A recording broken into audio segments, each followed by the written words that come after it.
নমস্কার। আরে নমস্কার নমস্কার, বলেন কি হয়েছে? কিছু হয়নি ডাক্তার বাবু, আমি না একটা কথা জানতে চাই।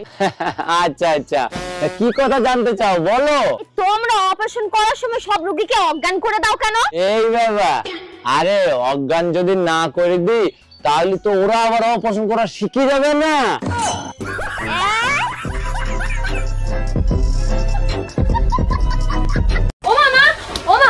ওমা আমার বান্ধবীরা আসছে, বাড়ির ভিতর যত জামা কাপড় গয়নাগাটি আছে সব লুকিয়ে ফেলো। হাই কপাল, শেষ পর্যন্ত তুই চোর দেখে বান্ধবী পাতালি। আরে এগুলো সব ওদের জিনিস, দেখলেই চিড়ে ফেলবে। কি করে? হ্যালো, হ্যাঁ বলো।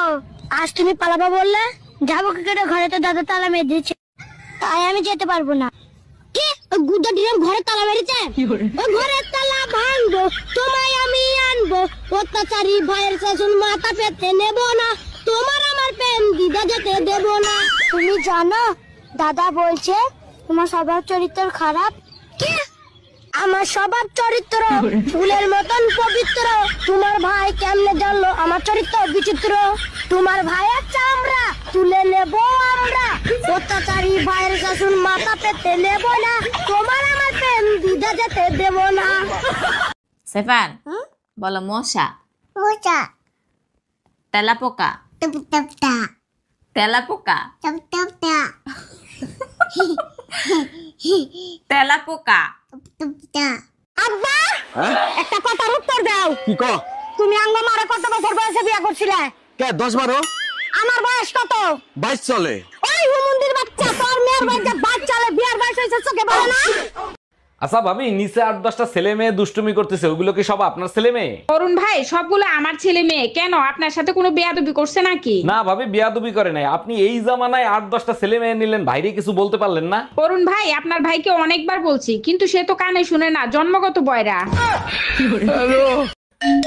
আসসালামু আলাইকুম আম্মাজান, আপনি যে আমার বিয়েতে গাড়ি দিছিলেন, গাড়ি কি কিস্তিতে এনে দিছিলেন? ওয়ালাইকুম আসসালাম জামাই, গাড়ি কিস্তিতেই কিনে দিছিলাম। কেন, কোনো সমস্যা হইছে? সমস্যা হয়েছে মানে? আপনি তো কিস্তি দেন নাই, গাড়ি তো কোম্পানি ওয়ালারা নিয়ে গেছে, আপনি কিস্তি দেন নাই কেন?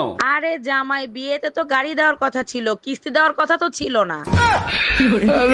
তোর সংসার নেই, তুই থাক, গেলাম আমি বাপের বাড়ি। যাও, কিন্তু যাওয়ার আগে সুমন ফকিরের 600 টাকা দিয়ে যাইও। কিসের টাকা? আমি তো তার কাছ থেকে কোনো টাকা ধার আনি নাই। তোমার জন্য একটা তাবিজ আনছিলাম, বলছিল তাবিজে কাজ করলে টাকা দিয়েন। কি, তুই আমারে তাবিজ করছিলি?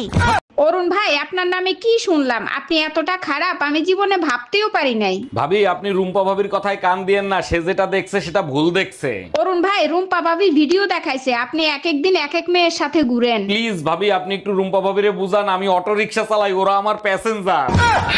এই ঘরে এসি লাগানো ছিল, এসি গেল কোথায়? এসির কিস্তি দেয় নাই, তাই এসি খুলে নিয়ে চলে গেছে। কিস্তি দাও নাই কেন? প্রতি মাসে দিয়ে তুমি আমার কাছ থেকে কিস্তির টাকা নিতা। নিয়ে গেছে, ভালো হয়েছে। শীতের দিনে এসি দিয়ে কি করবা? গরম আসলে আর একটা কিস্তিতে এসি আনবো। এই এত সকাল সকাল দরজা নাড়াচ্ছে কে? ভাই আমি দুধ ওয়ালি, দুধ নিয়ে আসছি, দুধ নিয়ে যান। দাঁড়ান, আসতেছি। তা কালকে দুধ দিয়ে যান নাই কেন? কালকে আমি অসুস্থ ছিলাম তো, তাই দিতে পারি নাই। শরীর খারাপ ছিল, ভালো কথা, গরুর দুধ দিতেন।